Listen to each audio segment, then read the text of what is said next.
Going once, going twice, sold!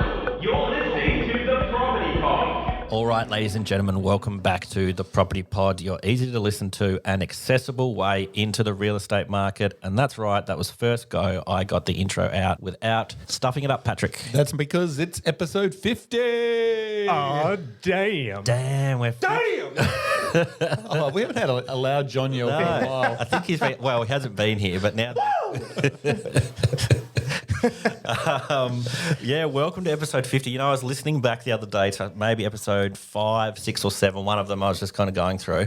And we were excited that maybe we'd get to episode 13. We'd read a bit Oh, that was the dead zone, yeah. That was the dead zone. We'd read information that had said if you get past episode 13, you become a real podcast. So 50 episodes. That's pretty cool. Can you believe we've done this 50 times? Oh, I can't believe it. Now all we need is 50 listeners. Yeah. I guess once we get to 100, we'll slowly increase to 50. Maybe it's like a half and half every time. We've just got to keep punching It's it. one of those things where, you know, like on Netflix and stuff, you go to watch a show, but you check how many seasons there are of the show. You're like, that was a one and done kind of. It got cancelled early. Yeah. So you and me are the opposite. Normally if it's cancelled early, I know I'm going to love that show because I always get disappointed. I'm like, far out. That was really good. Why aren't they making that anymore? You're the guy who likes the cult following sort of one, don't you? Yeah. Wait, I think we're on the same page. Oh, no, I thought you were saying that you wouldn't watch it if it was only No, I one wouldn't season. watch it if it's because I'm never going to find out the conclusion. So I'm always the opposite on that. You're happy Like, not to know the conclusion. Yeah, well, I don't like it, but I just know that if it gets cut for whatever reason, all the shows that Abby and I decide we want to watch are the ones that always get cut. Yeah, okay. My biggest disappointment was Firefly, the one that Josh Whedon did. Yeah. You guys ever watch that? I've seen the movie and stuff, but I've heard about how they played them out of order and it didn't actually make any sense when they aired it. It was an uphill battle for him and his team from the start. Yeah. Which was disappointing. But of course, it garnered that cult following. And then they did get enough support to create the movie, which tried to complete the story succinctly. But yeah, that was my biggest disappointment, I think. I know you liked Jericho. Love Jericho. Yeah. Oh, I remember that. Which I think they did like a spin-off thing or a comic book or something, was it? Or? I don't know, did they? I don't You know. tell me this now? Yeah. Well, the only reason we've digressed from here is I was trying to make the point that people will join the podcast now that we've got this far in. Like they're like, they're the They're real still deal. going. They're Yeah. still going. They didn't just do like 4. Remember we tried to do a office one for a few weeks just so we could play with the equipment. Yeah, it's just because we wanted to play with the toys. Yeah. But I would have quit that one because I'm like, they did 4 and quit. But we're 50 in, boys. Well, if you look at any people you think have got overnight success on YouTube and all that kind of stuff, you look back and they were doing it 10 years ago and they've just been plugging away and plugging away and plugging away and plugging away. No, and they became famous overnight, John. just like Justin Just Bieber. last week, they just started doing it the day they're famous. And that annoys us general people. Well, to actually spin this back onto real estate, imagine day one of you being a real estate agent. You don't have the contacts, you don't have the community of people behind you. And, you know, you have buyers. Yeah, you network. So your network, that's where I'm looking for. Yeah, yep. So day one of podcast, no network. Episode 50 of podcast, medium-sized network. Yep. It's exactly the same with you guys selling houses. You start with nothing, start from the bottom, now you're Slowly here. build a I'm base. just going to be one of those that got really lucky when I started. I hadn't even actually started my first day of real estate and had my first sale already recorded. Really? How did you I do was that? finishing up my old job, and by fluke, I just was talking to a guy in the hotel that I worked at. Never really spoke to him, and we were having farewell drinks. Like the hotel's like, go downstairs, you can have a free beer and ask Patrick. And this hotel's stingy, so they never really gave you much. So free beer, I was like, yeah, okay, Yeah. And us reception staff, we didn't socialise with the bar staff. So, but in this case, we went down chatting away, and the guy's like, oh yeah, I've got a block of land I was thinking about selling. I was like, okay. And then You can't tell me you got the listing and got the sold listing it. at the bar, and then I finished 2 days later, and before I even finished, Dad had sold it for the guy for me. So I told the guy, Dad about it. Dad's like, oh, I got to buy it for that. Walked down, showed him the block of land, walked back with the contract, and I went back to the bar and said, well, it's my last day. Here you go. I was done. That's amazing. So I had a sale before I even officially started. And that's how you started real estate business. Yeah. How about And then that? I wonder why everyone thinks it's so hard. You just talk to people. Just chat to people. That's it. That's like debuting at the Boxing Day test in an Ashes match and Getting getting 100. a double century. Yeah. It's not even 100. It's kind of like, and yes, we don't know if this guy's going to be, and you're batting at 11. Yeah, they're just like, oh, he's in as a specialist bowler and he still gets 200. Jeez, the rest rest of the team's gone bad. If you're in at 11 and you've got enough time to still get the double That century. shows how good your move was. That's what it was. I'm happy with that. Well, boys, I'm super glad that we've got to 50. It's pretty amazing that we've stuck it out. And look, we started in a massive office space and now we've moved into a smaller, actually soundproofed. It actually even says just this week you've got put on the door, Pat, podcast studio. I don't know if you can see on the video. Actually- you will be able to see. It'll be in reverse. It'll say Tasker Studio. And that's what we want. Yeah, yeah. Which is funny because I didn't actually ask for that to be put there. Yeah. Anthony, Really? the guy that did all our stickers, just put it there. Oh, he's just like, nah, this needs to happen. It's cool. I like proactive tradespeople, you know. Yeah. Anthony was looking at the door on the opposite side and said meeting room, and I'd only asked for the frost on the bottom half to stop Aaron from keep walking into the glass wall, which happened on a couple of occasions. It sure did. And I came in the day and he had podcast studio on the door. He's like, oh, you had meeting room written on the other one, so I decided to put that on this one. I was like, well, okay. Well, Cool. it does make sense. Like, it's not a clever name. Well, not just a clever name. No. Well, and it's a talking point as well. It's kind of like, oh, what's a podcast studio? And then you can be like, well, let me show you. Yeah. Would you like to take a seat? Yeah. Have you got 28 hours of your time sitting down? We'll go from episode 1 through to 50. Well, boys, what we might do is jump right into the meat of this episode. It's good to be at episode 50 and we still are just talking absolute smack, and then sometimes real estate comes up. I agree. And I think provided if we've got the ratio of at least 90% smack, 10% real estate, it does give credibility that we do have a podcast that makes sense. Yeah. And being new financial year, we can write off all the gear as a deduction. That's true.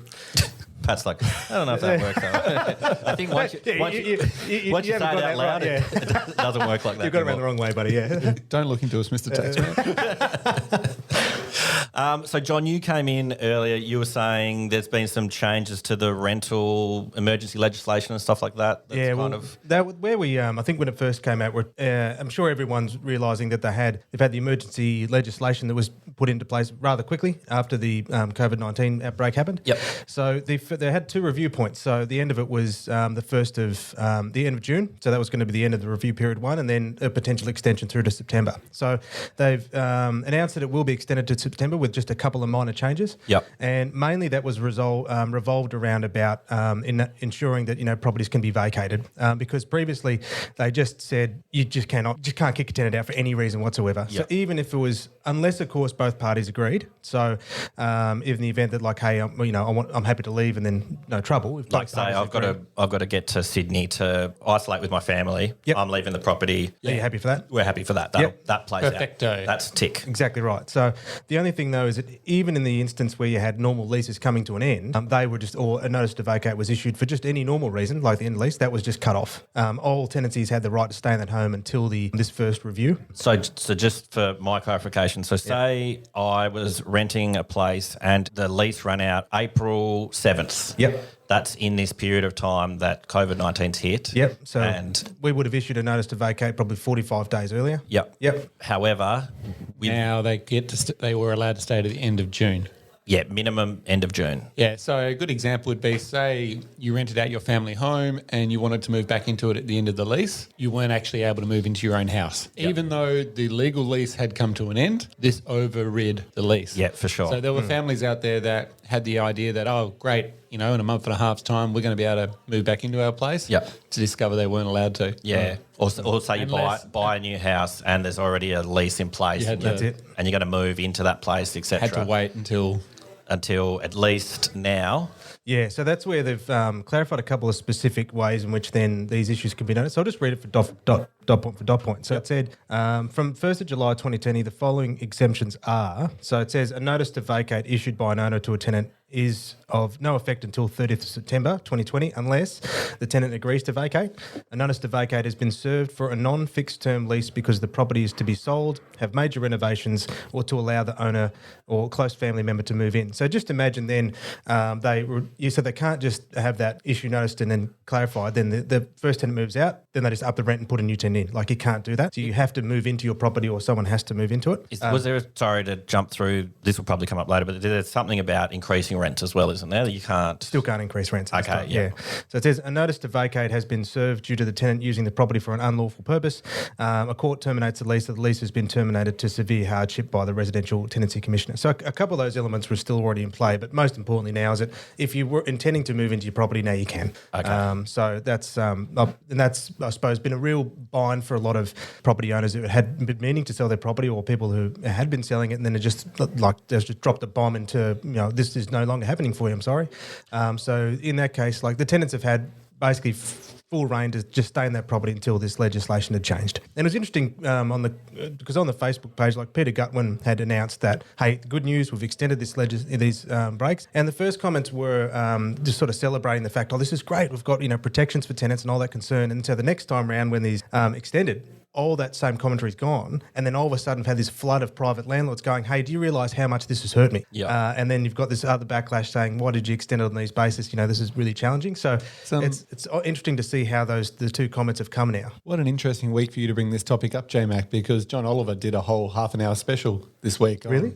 On rent and rental crisis in America, and the landlord versus tenant issue that's currently in evictions and everything. Okay, so it's sort of in the same thing, that they're all one against each other in that mean? Yeah, so obviously there's obviously that cry out there, the stress for tenants, and now evictions can actually start to take place where they haven't been up until this point, because safety net has just come to an end. Okay. And they're saying that that's going to cause a lot of people to be homeless over the coming weeks, because evictions are just going to start going through the roof with landlords trying to, fix the issues that they have. Yeah, But interesting. the more interesting thing was that exact thing there, reading the comments on John Oliver's own Facebook page as to what people's opinion was. And there's a lot of hate out there for landlords saying that if you can't afford to have a rental property, don't have a rental property, basically. And I think a lot of people don't realise that a lot of landlords are just mum and dad investors that have one property. Yeah. They're not in it to make millions of dollars. They're in it to just try to set themselves up for retirement a little bit. I think that's like 80% of investor market. Yeah. It's just people got one additional property. Yeah, so it's all easy to say, oh, well, you own a rental property. You just have to accept the fact and have your own nest egg or safety net to cover your loss of rent in this period. But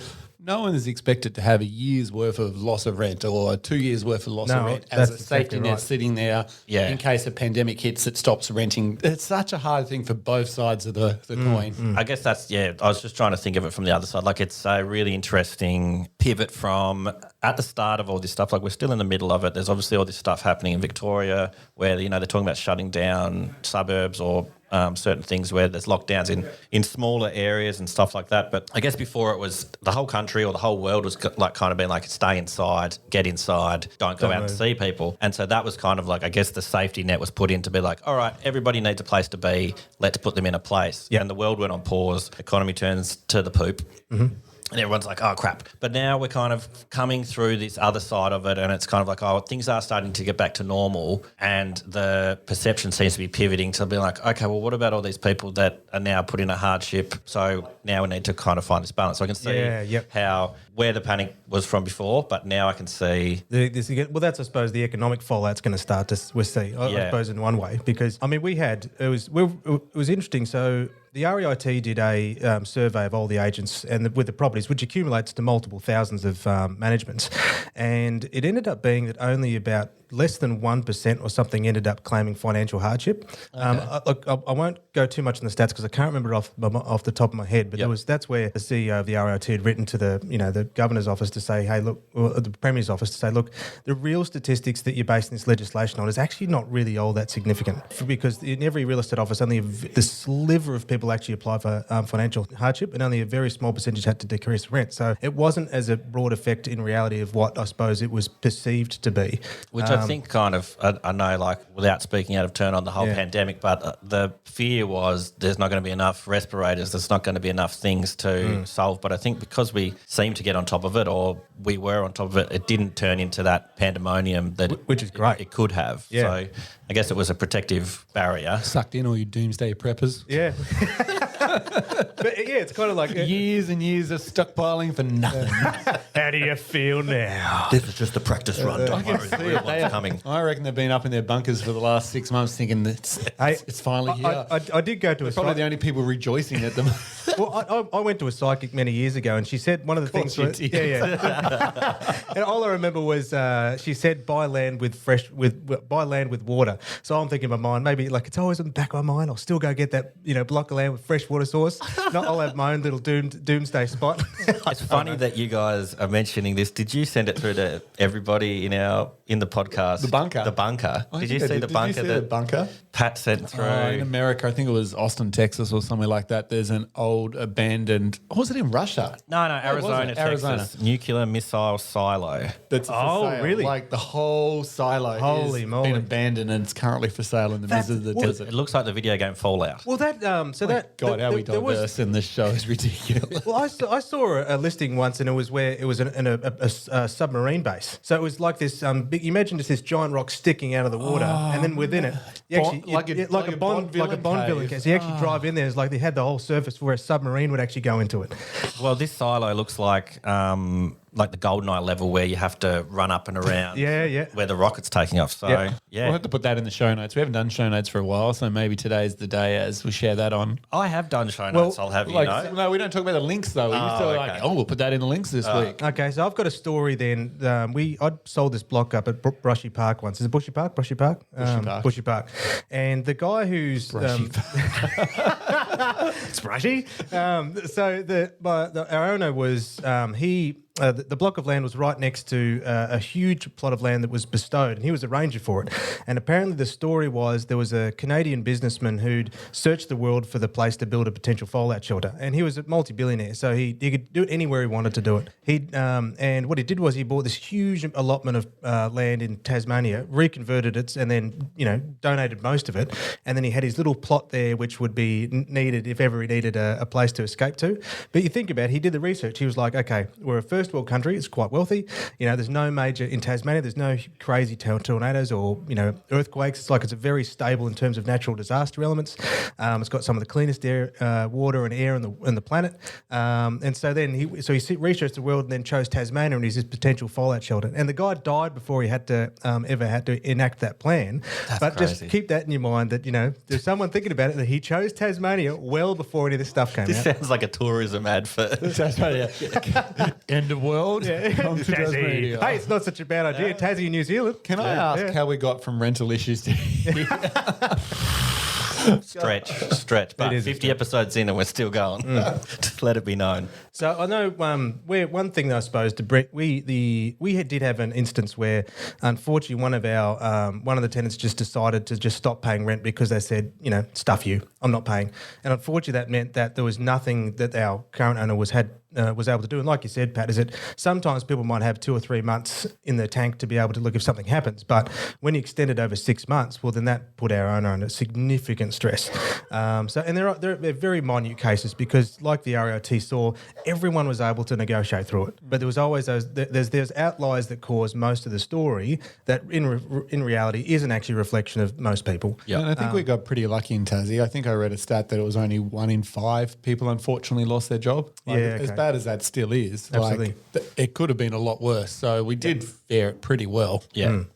Well, and that's the good thing then is that, like you said, as that we prepared for the worst, and lucky enough the worst didn't happen. Yeah. But obviously there will be some catch up now. Fortress Tassie. The safest place to be in the world. So it's gonna. But then, well, I suppose. Oh, I can't wait for Tourism Taz. We should pitch to them next week. Well, I mean, we used to win our. We used to come up with some pretty crazy stuff that won our school award with all our marketing ideas. So especially think of the science work and stuff. Are you so, going to bring up Business Week? No. But remember that one we did was remember Worm We? Yeah. We won our school a $4,000 grant. Aaron, pull us back before he goes down this wormhole. All right, ad break. Let's go. We'll move to the next comment. So One interesting thing is going to be to observe, though, is now so properties people will probably returning to business as usual, or lives are moving on, and it will be interesting to see what sort of stock levels change now that tenancies can come to a natural end, whereas once they couldn't. So Just before we move on, the rental increase, the money, so you can't increase the cost of rent. Is that something? Yeah, so I think if you were re-signing it, I might be wrong here, and Abby will probably tell me off if she was to ever listen to an episode. But I think you could potentially re-sign a tenant up on a 12-month lease and say the rent is going up to X, but it doesn't start kick until after the emergency. Yeah, that'd make sense. So you could say, look, we're happy to re-sign you on a new 12-month lease. However, to be at market value on your property, the rent will have to be X. Yep. But you'll continue to pay your normal rent until the end of this emergency relief. Yeah, I think that'd make sense. And also, too, even at that point, that's still a negotiation. So it's not like someone strong-handing anyone. Yeah. But at least then, but nothing can change until that legislation ends. Yeah. Yeah. Cool. Well, we will jump off to that ad and then we'll swing back for just a kind of little session. We've had a lot of fun on episode 50, so let's continue rolling. Sounds good. 414 Real Estate has been operating within the northern suburbs of Hobart since 2006. With their innovative approach to marketing and managing your property, they have all your property needs covered. Find out more by visiting them today at 414.com.au. As a family-run business, First National Real Estate McGregor understands that the property market can be stressful. However, with a strong team in both sales and rentals, we are here to guide you through the property maze. Find out more today at mcgregorfn.com.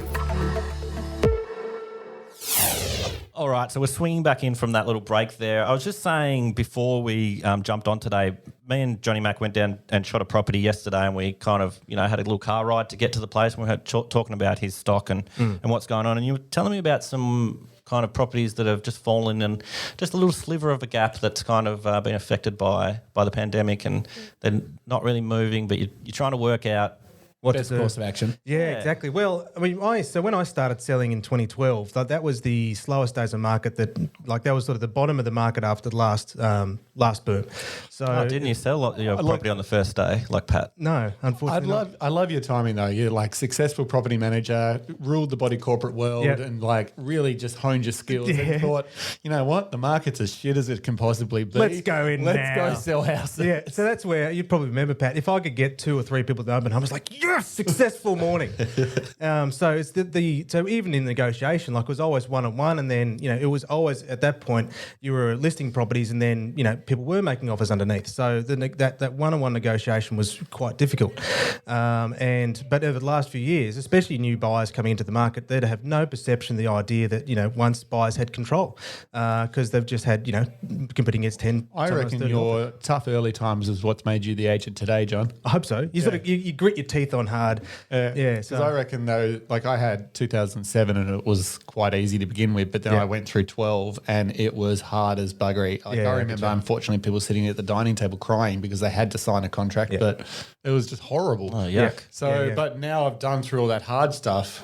Like it makes negotiation so much easier. Because people's emotions and how to help them achieve what they need to achieve. But I think that's a really good point, because I mean, how do you have a conversation with an owner when you have to say that taking $60,000 less than they bought it for is the right decision for them? Yeah, like that's not a good conversation to have by any stretch of the imagination. And there are the conversations we had to have. And we were really worried that obviously all this drama in the world at the moment, we might be back to those sort of things. But so far it hasn't been too bad. But to get us back on track, you said you've had a couple of properties that just are falling into a... Yeah, so it's been interesting. I've called it, and I think we might have commented, where it's a bit of a two-tier market where some things are just flying out the door, but then others are just sitting. Yep. And I mentioned as a joke once before where this guy, the dad met that Texas fella's like, Chris, in my experience. I do remember this guy. There's not a problem in real estate the price cannot cure. It's a difficult line to walk, especially when the owner's committed to certain decisions. So we've got one at the moment where it's a little one-bedroom apartment in the city that's the cheapest listing out there at the moment. Yep. But unfortunately, in its position, like it just doesn't get any sunlight. It's when people are walking into it, they're like, it's too small. So the real sort of the idea of the buy would be, you want a city apartment, but you don't want to spend too much, and you want to live in it for a couple of years and potentially rent it out for a while. That would would seem to be it because, at the moment, because of rentals though, like that's normally student accommodation. So that's been wiped out. Investors are nervous on that because there isn't much. So that's been wiped out. And then we've got that one little small slither of a potential buyer that's difficult. So You said it's small and it doesn't see much sunlight. Yep. Have you looked into vampires? Well, potentially. So we might even reach out to Transylvania sometime soon and write a letter because we're connected with international realtors, so that could work. I hadn't thought of that, Aaron. Yeah, chuck that out there. So that's. I'm not sure if my owner would be convinced by that strategy, but I'll certainly put it out there for him. It's not going to give him confidence. But see, but where I suppose we've got difficult conversations, and not everything. I sort of said before that good markets it's very easy for agents to come up with rock star stories to look like they hit it out of the park every time. But that's just not a reality. And, we had a contract that unfortunately was declined very, very quickly because the purchasers, they'd bought it for their parents. Yep. And then, 3 days later, her mother had gotten worse with her health. Yep. And then they found out that their bank was going to say, well, no, we've got dependents, so we're not going to give you the approval like we'd promised you once before. And then in the meantime, our owner's committed to something based on the back of that contract. And so then, 5 days later, she has to be withdrawn. Yuck. And then Colin Zione's like, hey, look, we're under pressure here. What do we do? So then we're stuck. So we've exhausted all our leads, all the resources, we've marketed it, and then it's like, then you're back to square one going, okay, what moves need to be made? Yeah. And it's kind of like that question, what do you do when your house doesn't sell? And I'm just trying to think, okay, what would I do if we were in my situation? What do we do? Okay, do we have to consider, do we paint it? Do we start to style it? Do we remarket? Do we go for another, do we do a price adjustment? All in those things. So Hire one of those rock star agents to hit it out of the park every time. Exactly. I'm the wrong person if that's the case. So another one we have too is in Derwent Park, where there's a tenancy extended through till March. It's offers at 380. It's right in that perfect market for first home buyers. Yep. The next door just went to a young couple, but because of the timing of the tenancy, like the initial wave of interest that we had from that we probably could have sold it 5 times over, but because the lease was in place for just a little too long, all those they just wiped out that whole market. And then guess what? Well, the investors at the moment aren't interested, and also too the owners. This tenant's been there for a long time. She's great, and then so the owners had looked after her to not increase the rent much, and now that's a detriment to them. That's it. So they need the higher rent for the investors to consider it. And they never actually intended to sell. It's not like they're desperate or anything like that, but it was just the odd timing which meant this particular property falls in this little gap where it's just unwanted in the meantime. So then I remember once at a training session, this guy said it really well. He said, look, there's a price, there's a time, there's a price. I've heard you say that before. And by all accounts, these properties, like dollar for dollar comparative sale, makes sense. Yep. But it's in terms of the influence that we've had over the virus, though, it's like, unfortunately, if we were to get an overnight sale, we'd have to probably drastically cut these prices, which wouldn't really, which is not in the owner's best interest at this point. Yep. So it's a hard conversation to have. Okay, well, what do you do when your house doesn't sell? And in normal times, I think a quick little formula I'll say to the owners: if you've done everything right, marketing right, presentation right, we've talked about all this before. But when it comes to price, there's often 3 scenarios, and I'll say you've got no offers and no inspections, you've got inspections and no offers, and then if you've got inspections and offers, which means you've hit it right. So if you've got no inspections, no offers, which obviously no one's biting, often it can be you consider maybe you might be 10% above the market. So you just you could be if you think of like a target, and in the market's like bullseye, and then on the market's like right at range. So you've got to bring it into the market where the people are interested in the property. Yeah, that makes sense. So then to bring it, you've got to jump. Got 2 runs back into the bullseye. But then if you've got inspections but no one's biting, then perhaps the expectations may be 5%. Okay, so you've got to bring it back into the bullseye. And the reason why, again, there's no perfect science, but you still got to have some sort of formula that's going to enable you to make some logical decisions. It's going to help you progress. And it seems like with so then if price seems to be fair, well then then we can start revisiting the other elements again. Do we have to boost on the marketing, or like with the Sandy Bay one, we're going to contact Adam from Shift Styling, like we've spoke about styling before. Is like, mate, how quickly could you just get a few little bits of furniture in this place? Because it's a good little spot, but when you walk in there without furniture, it looks even smaller. I recommend you put up some kind of metallic. No, what do vampires like Evanescence posters. Instead of a bed, put a coffin in the room. Mate, this is going to be brilliant. Just we'll paint all the walls black. That's going Make to sure really. you've got the Twilight series books on the bookshelf. Yeah, stuff like that. Yeah, Oh, my cousin. But then, I think Sue. sorry, I shouldn't be making fun of that. Oh, it doesn't. I think I'm not missing because I'm stuck in that point mode, and I've got to shift gears back into joking. So the other thing too is that we've got obviously committed owners. Now it's about trying to position that property that is going to now bring the buyers in as well. Yeah. Because the other challenge too, I was having there was one of the buyers that come through Derwent Park. He just sold his house in West Hobart, unfortunately due to separation. And his agent, who was a friend of his, said, mate, I've never sold a house. I just open the door. And me, I sort of look at that we can have an overinflated view of self-importance. And what I mean by that is, again, people never logically buy a house. We buy, unless it's pure dollars and investment strategy, we buy an emotion justified with logic. It's like, you might say, oh, it's because it had blah, blah, blah, blah, blah. But, well, really, sometimes you show people that has blah, blah, blah, blah, blah, and they still don't like it. Yeah. So what he was really saying is, and I look at it that I've never had someone walk into a house and say, I hate the carpet, I hate the area, I hate the landscape, I hate the view, I hate this, hate. And then for me to spin some line and go, you know what, you're right, I'll buy it. Yeah. Never happens. And then in some cases, though, you might have motivated purchasers but unmotivated sellers. And so where I said often what's most important is that the owner is committed to selling. Because if you've got let's say that you've got a buyer at 370, but the owner's got nothing at 420, and the market, like by all accounts, would say 370, well, then the house is going to sell because the owner's just like, well, I don't want to let it go unless it gets to a certain point. Yeah, so you got to meet in the middle. Yeah. I think you were reflecting too, Pat, like with something that, with a story where unfortunately it was some time ago you had an owner that just wasn't motivated and he wouldn't readjust to the market where he'd accepted. Was that right? Yeah, so we've had many stories like that. But that one is an interesting one. But since you started talking, I've actually thought of a better one, so we might go a different way. Yeah. Coming back to this whole COVID issue where the pandemic has caused issues with the sales not happening. And we've actually got one that's actually only 2 years old currently for sale. And so normally it would be very popular. Yep. But the government 3 weeks ago announced this builder's grant of $45,000 and opened it to everybody, not just first home buyers. Yeah. So all the people that wouldn't have qualified for any grants would normally look at this 2 or 3 year old home, and now they're like, oh, well, we'll just go build a house and get the money. Get a brand new one. Yeah, rather so than, this house right. that's only 2 years interesting. old is really struggling to get interest because there's too many grants available for brand new. Yeah, So it's kind of That's too new. slipped into the crack based on when it hit the market. Like if it had hit the market a month prior, even a week earlier. It probably would have got sold relatively fast, but because it went live, I think literally like 3-4 days after this big giant announcement was made, it's now fallen into this real hole of who's going to buy it.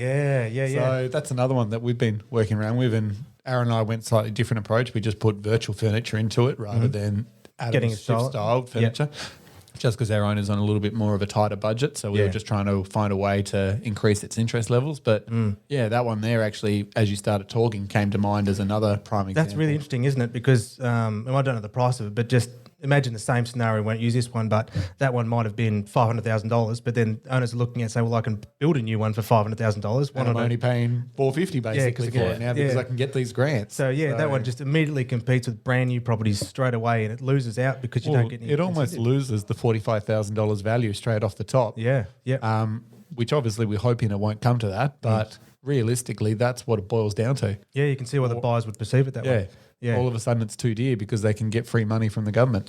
Yeah. That's So interesting. sometimes these schemes that get put out there, they have, every scheme has a flow-on effect, I guess, but this would be a prime example of someone that's actually hurting by the government announcement. Fair value was absolutely. Then overnight, because of one little legislation change, boom, you lost that. So it's just like timing so exceptional. It's kind of, I don't know if this is even going to happen, or they're talking about doing the suburb lockdowns and stuff in Victoria.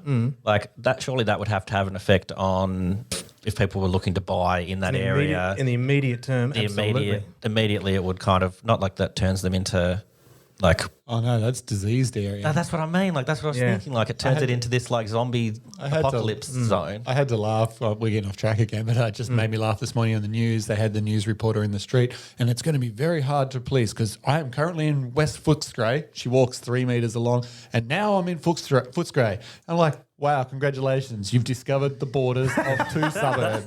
Like, wow, this is a riveting news. I here. really hope you spent 4 years of journalism school. Yeah, but like the Now way I'm she in the sold danger it, zone. way she sold this on the news, I'm like, wow, you've discovered how the suburbs connect to each other. Well done. Every suburb has this lady. It'd be funny if she was ironic about it, but they're trying to be, She's dead serious. And I'm like, so Mr. and Mrs. Smith on the left side of the road can go to the shops, but Mr. and Mrs. Smith on the right side can't. I'd And I'm love like, then if Mr. and Mrs. Smith on the right come running out in like full Walking Dead gear. And get off my property. Get off my lawn. This big bus with spikes coming out of it, like rules up, like, what are you doing? This is the danger zone. Yeah, but yeah, it's going to be interesting for especially agents selling properties in those suburbs as well. Yeah. And Victoria's not going to be the only suburb that has these issues as we go on. No, well, yeah, that just as a case study. That's just the beginning. Like, and I think I heard on the radio yesterday said, like, is this the second wave, or is this just the new norm? Like, is this going to be something that happens where you just happen to live in a suburb? It's like, oh no, you're in a lockdown area now, and you have to. Well, it might enforce, think of like perceptions that people have about, negative perceptions about some suburbs anyway. It just gives them another reason to hate it even more. Yeah. Yeah. So if it was, I suppose if, those that hate Footscray are like, yeah, damn Footscray, yeah, I knew it would happen there. That's the kind of suburb that would happen in, Not West Footscray though. Yeah. We're nicer. Yeah, all right. We ran out of steam on that one. We're 50 episodes in. We've got, It's just Aaron's like little voice Yeah, that he put yeah. on. It just threw me. West Footscray, Aaron. Also, why do we choose such a hard suburb to say? Oh, no. Why did we start a podcast? Well, so one thing that going back to like stock levels with now the emergency legislation coming to an end and properties can now be on the market for selling, is that, what's going to happen? I'd be curious to see how many different properties will fly at the door like we often have with, both of our offices are the same, and what other the second tier that are falling into gaps where even though it just, 6 months ago showed exceptionally good value when it flew out the door, but just because of an overnight shift is not the same. A great question to pose right at the end of the podcast. It kind of sums up everything we spoke about today. And you've So brought if it your all house together. falls into one of those holes, John and I would love to talk to you because we've got some creative ideas. That's exactly right. Yeah. The one thing I will say before we go is that at least you guys are, like, as you were talking about it all, I was clocking that it's not just like, boom, take the photos, they go online and you just wait for the phone call. You're always constantly working. And like, as you're saying, like, I know this about my buyer and my seller. And so the role of your real estate agent is more than just kind of, give me a buzz and I'll my wrangle this. client goes, what do I do? I said, mate, I'm just going to get it done. Like that was it, because they've just got to throw their whole trust into to know that we'll do whatever it takes to get them where they need to be. And I know it's just like sometimes it's those stories that remind me just how significant role we can play. And sometimes you do have to take on a lot of responsibility and make sure you don't lose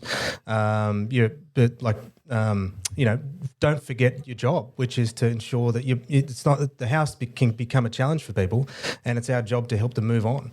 And you can't get lazy. And I think that in easy markets, it's very easy, and I can understand why that the role of an agent doesn't seem as necessary. But I think it's in stories like this when you go, hang on a minute, there's reasons why you engage a professional, because you might not have any other choice, or it might be too difficult, or you do need to create strategies to move you on. It's odd, like everyone would choose an agent for a different reason, but sometimes it's great, sometimes it isn't. It's times like this though that show which agents actually can get the work done. Yeah, I agree. I agree. Anyone can sell a house when things are going well, but when it gets a little bit tough, that's when you see the real agents. And that's why I'm always happy to talk about. I've got great stories, but we've also got unsuccessful ones too. And I think for me, when it comes to people, a red flag for me is when no one's prepared to admit that things haven't always been rosy. And I think it's very easy if you're in a sales role to perceive as if I'm a superstar, everything goes well, and it just doesn't. Oh yeah, I heard about this agent once. He hadn't even started in the game, and he just walked down to the bar, and this guy gave him a block of land and said, "Just go sell it, mate." And then all of a sudden, it was sold. Yeah, and then he walked out the door down to the Mercedes dealership, and he just window shopped and left again. He realised, and it's don't make that much money out of that. How do these agents do it? All right, boys. Episode 50 in the can. As always, 49 times this has been fun. Yep. Episode 50. No. wait, there was that time that it wasn't fun. Oh, Nice yeah. Mojo. But we redeemed ourselves, and you mentioned that too. We did, yeah. She loves copping a mention.